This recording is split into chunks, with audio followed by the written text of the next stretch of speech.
Now, there is a bloke I've never heard of in Australian politics who has made an absolute fool of himself today.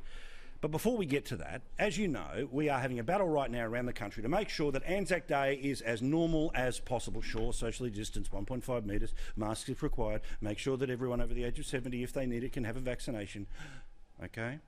So the fight is happening as we speak. It's one that we've been talking about on this show for a long time. It's okay if you kick a footy, we'll get 20,000 people there because that brings revenue in. But if you want to do a parade on Anzac Day, no, we can't do that. Mate, that's garbage. We have sporting events and community events going on with 25,000 people in stadiums. The left use COVID as kind of a trigger-happy excuse to dilute some of our national days. Largely speaking, after the Prime Minister said this, we got the action that was absolutely required out of the Queensland Government and the New South Wales Government. I want Anzac Day on.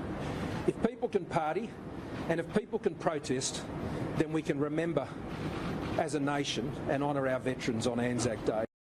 But for some reason, there is still a question mark over what can happen at suburban and regional services in Victoria. This was being discussed in the upper house in Victoria in the past couple of days, which brings us to the outrageous smartassery that comes from the Veterans Affairs Minister in Victoria. Relax, I've never heard of him either. Shaun Leane, I think is his name. Now, this bloke decided, while taking questions about facilitating Anzac Day on the 25th to be as normal as possible, this was the arrogance of a bloke who thinks he is part of a government that is guaranteed to win forevermore because we kept you safe during the pandemic.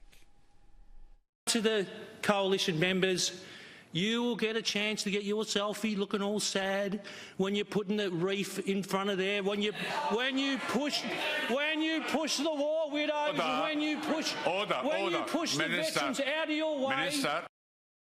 Now, I've got to deal with my boss, which is to try to hold back on the language, and I've done a pretty good job in the past couple of weeks, but that bloke is a classless prick.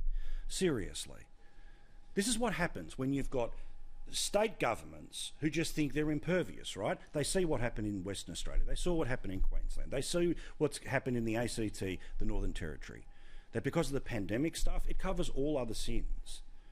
This bloke needs to focus on his job, which is facilitating members of the public being able to honour veterans and veterans being able to meet all over the state. Smart alecking like that, it doesn't serve any purpose at all, other than to waste the time of a parliament that presumably should be tick and flick, deal with this, and then go on to even more serious matters.